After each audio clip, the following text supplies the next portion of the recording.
Trinity Sunday, then what used to be called Corpus Christi, or the body and blood of Christ.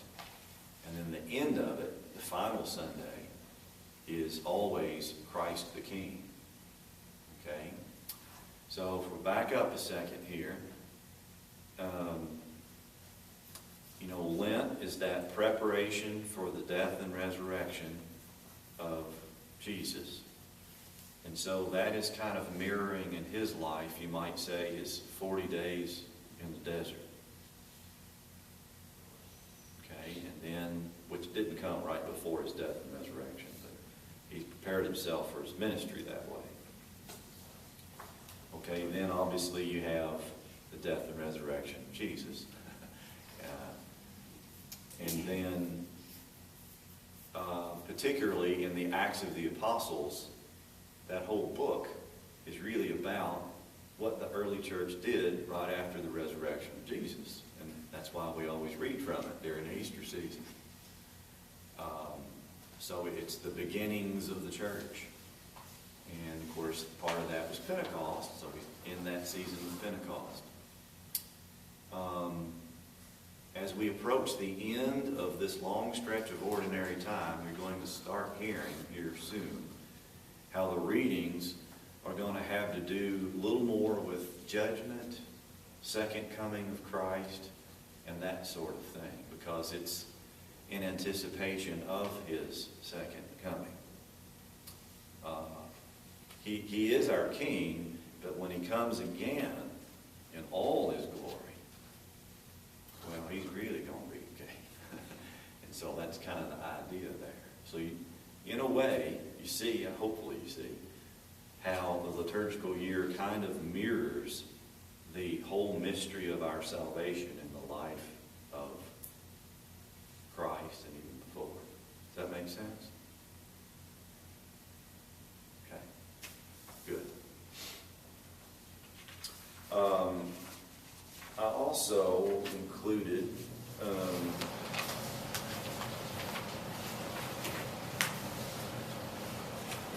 something there about days in the liturgical year. There is actually a ranking, or you might say a pecking order. The highest rank is what the word we use for that is solemnity.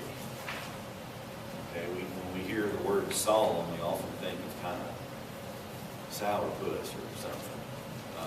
That's not what it means. Solemn means actually more festive, more reverential, more given more importance. So every Sunday, every single Sunday is a solemnity. And this, I'll throw in this little bit of trivia.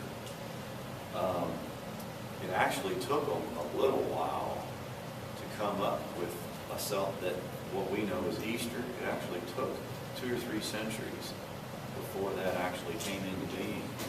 Before that, Sunday was the original Easter. That's the way the early church, every single Sunday to them is Easter. Because that's the day that the Lord rose from the dead. That's really still the idea. That's why it's a solemnity.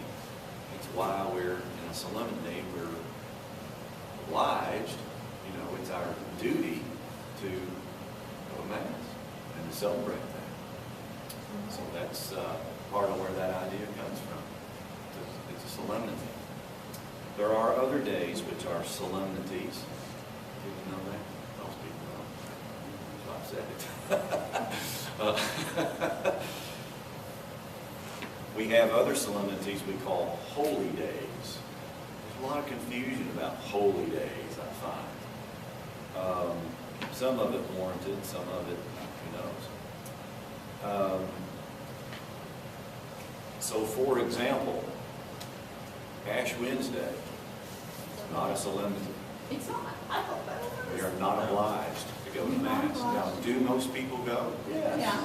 Yeah, I thought that was. I just thought that was one of them. Oh, you may feel badly. Now, I'm not discouraging you to go. I think it's still a good idea. Yeah. required reading. It's- Some people certainly would view it that way. Yeah. But a lot of people think it's a holy day, that we're blessed. Technically, it is not. Cameron made me feel obliged to go last year. And I had clients that couldn't go, and I recall. Holy Thursday is not a day that we are obliged to go to Mass. Good Friday, we're not obliged to go, and it's actually the only day where there is no Mass. We have a service, but it ain't Mass. It's forbidden, actually, to celebrate Mass on Good Friday. So what solemnities do we have? And bishops have the discretion of, like, there are a few days that are still regarded as solemnities, but the obligation to attend Mass has been suppressed. So, for example, let me try to think of one. It's All Saints Day?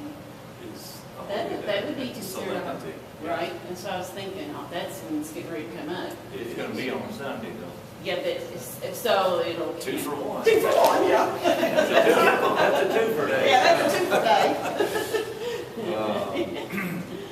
Yeah, so that requires nothing Okay. extra. Yeah. But if All Saints Day falls on a Wednesday, It would be considered a holy day. Still- Holy day of It's obligation. always a solemnity.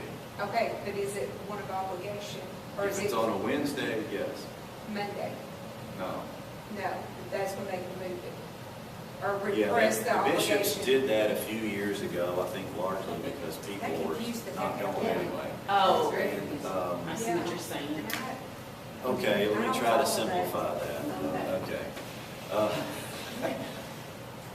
There are, let me see, 1, 2, 3, 4, there are 5 holy days every year. All right? January 1st, Mother of God. August 15th, the Assumption of Mary. November 1st, All Saints. December 8th, the Immaculate Conception of Mary. December 25th, Christmas. Okay, those are holy days. They're all solemnities. Now, Christmas and December 8th, Immaculate Conception, regardless of what day they fall on, we're always, in the United States and Canada, obliged to attend Mass. Okay? The reason, I guess it's obvious why they did that for Christmas. The reason they did that with Immaculate Conception is because that Mary is the patroness of the United States, specifically under the title of Immaculate Conception. So therefore, they left that obligation. However, All Saints, the Assumption, and Mary, Mother of God, if they ever fall on a Saturday or a Monday, they are not obligatory. Any other day of the week, they remain obligatory. That just means that the weekend mass. Because it's right next to Sunday, and people weren't going that much anyway. Yeah, So they were kind of, they kind of just. it could be a bigger reason, but I think they were sort of acquiescing a little bit, to be honest. Assumption Thursday, it used to be a holy day, didn't it? Yes, that is a solemnity. However, each bishop has the choice to transfer that to the following Sunday. Our bishop has done that permanently. So we always celebrate Ascension on a Sunday and have to go in. So, another double coupon. No, yeah.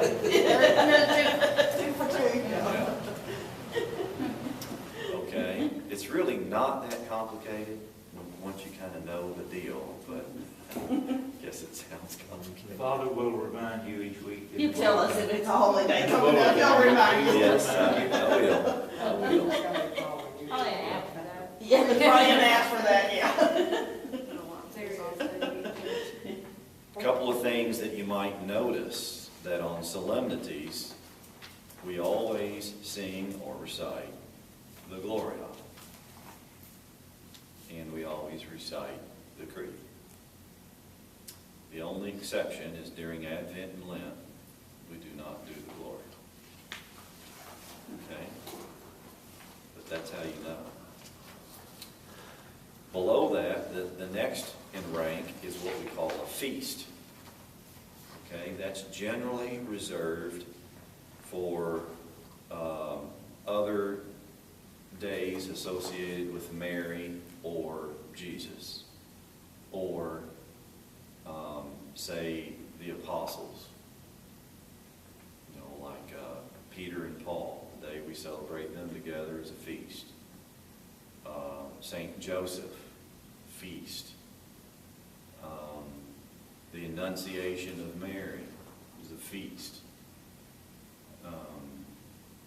Any of the apostles, really, Matthew or evangelists like Mark or Luke, are feasts because they're, you know, pretty weighty people as far as the role they played in things. We're not obliged to go to Mass, but they are given not as much solemnity as a solemnity, but more solemnity than lower ranking days.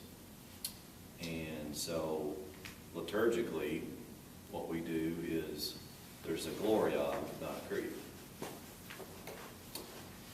Then the next in rank is what we call a memorial, is what most saints' days are. We tend to use that term, so-and-so's feast day, but technically that isn't true. Most of them are actually memorials. So today, for example, is St. John Paul II, somebody we're certainly familiar with. That's a memorial. Okay, we remember that person. There's two kinds of memorials. There's what's called an obligatory memorial or an optional memorial. Now, obligatory doesn't mean we have to go to Mass. It means that we have to in the Liturgy of the Hours and Mass, we have to recognize that saint that day. And is that what you mean by when it says must be recognized liturgically? Mm-hmm. Is that is going to take precedence in the Mass that day? It just means that the prayers that you would use that day would be specific to that saint. And what's called the preface would be specific in some way to the saint. And I usually mention them in the introduction. Either way, I do that usually. But it's not an option. You have to recognize that saint. So they're just people that I guess the church feels maybe their contribution was a little more significant. So, for example, Francis of Assisi is obligatory. Sometimes angels.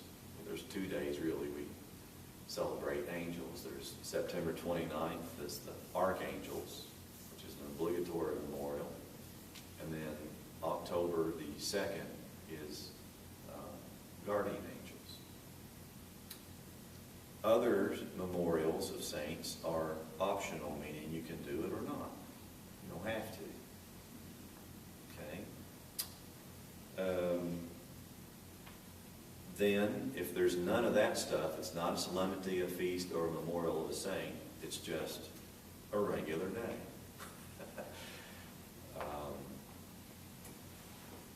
And it follows the season of the year, whatever season of the year we would happen to be in at the time.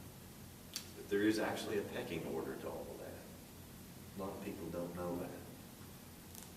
There were only 2 angels that were ever named in Babylon. 3. 3? The 3 archangels, Gabriel, Raphael, Oh, Michael. Michael. Raphael. Okay, this one I couldn't recall. Does that all make sense? It sounds complicated, I guess. It's really not once you kind of get the gist of it. I would have loved the old land. Every day was a fast day except Sunday. If you were at least 14 years of age. Every day was a fast day. every day except Sunday. Eat one full meal, well, 2 smaller meals. Of course, they always